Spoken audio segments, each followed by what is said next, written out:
Okay, so we're going to use the LabQuest again today to gather some data on how pressure and volume are related to each other.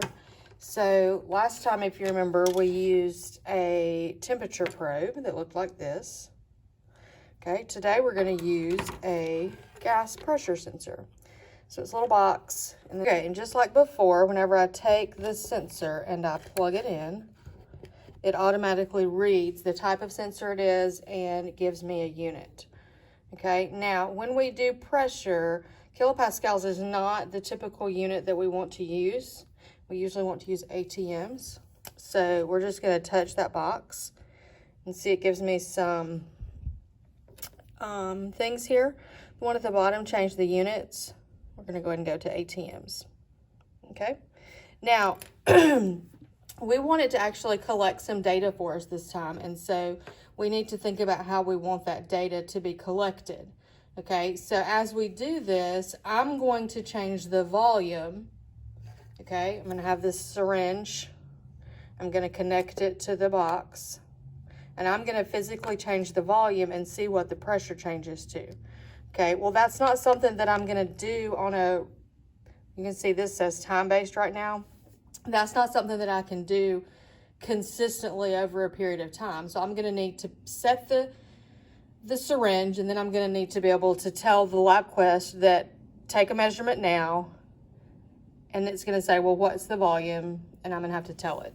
Okay, so to get it to do that, I don't want it to be time-based, so I'm going to touch where it says mode.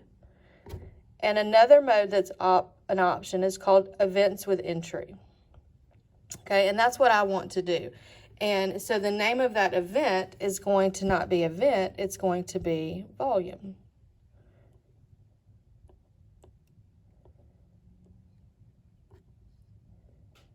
And those units will be milliliters.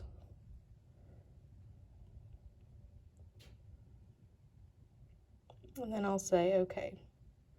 Okay, so now I want to go ahead and press my start button. Okay, and it's not doing anything. It's just waiting for me to tell it that I'm ready for it to record data. Okay, so you can see here at the bottom I have a stop button and I have a keep button. That keep button is the one that I'm going to be using. Now to start this, I want to take my syringe and I want to have, it's not connected, I want to have 10 milliliters in it whenever I connect it. Okay, and if you see this plunger, the black edge, so when the top edge of it is lined up with the 10, like it is now, that's 10 milliliters. You don't want to do the bottom edge like this because then this is taking up some of the space. You don't really have 10 milliliters in there. Okay, so that's 10. I'm going to attach it to my sensor. Okay, now to do my measurements, I'm going to do, and you can see it is, see the little dot right here? So that's what the measurement is right now. Okay, so I want to push the plunger in with it connected until it gets to 5. Then I'm going to tell it to, I want that number to kind of stabilize here where the pressure is doing the reading.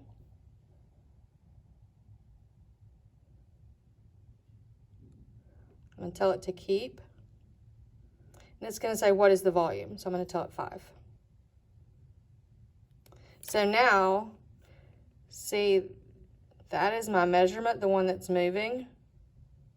And the one that's not moving, that's where I kept that value. Okay, and so then I want to do that in 2.5 milliliter increments.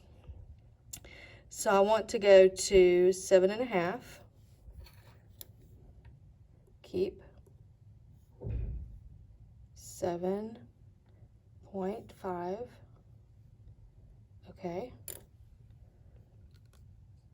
Okay, so then I want to go to 10, which is where I started, so it should not have to be held. It should just stay there.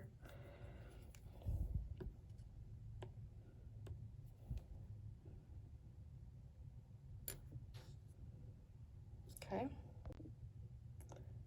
Okay, so then 2.5 more would be 12.5, so I'm kind of having to pull out on it now.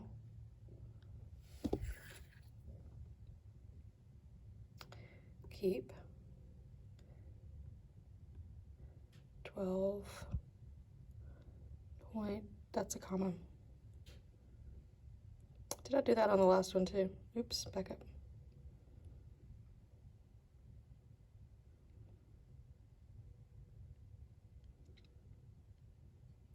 Then I'm going to go to 15.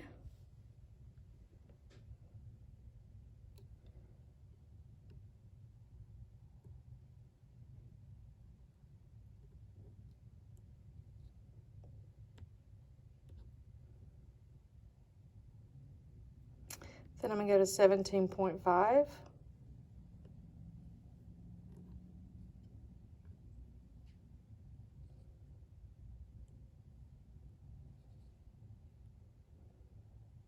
And then I'm going to go to 20, which is probably the hardest one.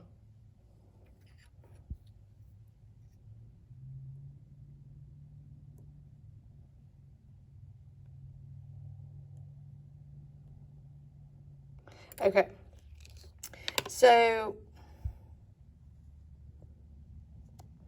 if you look at that graph, do you see there's one, what is this not?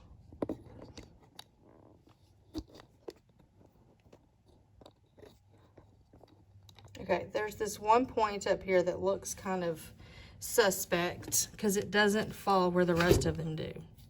Okay, let me, so that would, stop, cancel. That would be my second one. So that would be the 7.5. Let's just try it again.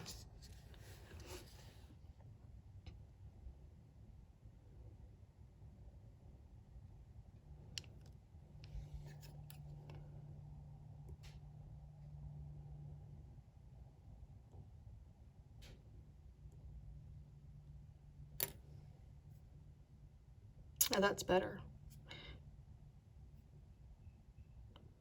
So then maybe my 5 was off too.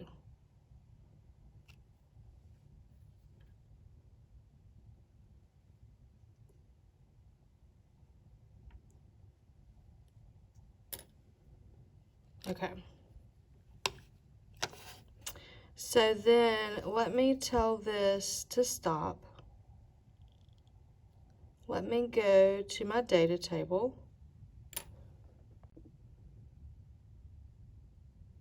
Okay, so I'm in my data table, and I did use that comma. I thought I did.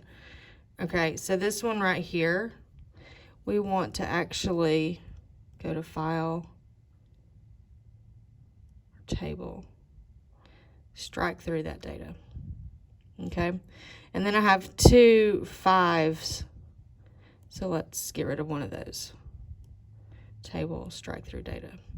Now, let's go back and look at our table again. That is a nice curve. Okay, so because I put that comma in, it messed up my data. Okay, so you do need to record this data. Let me, oops, that's not what I wanted to do. Look, I want to not have those highlighted. Okay, so I'm going to post you a picture so that you can record those numbers. You do need to do all those decimals that it gave you. Don't do the 2 on top where I struck them out. Do the other 1, 2, 3, 4, 5, 6, 7.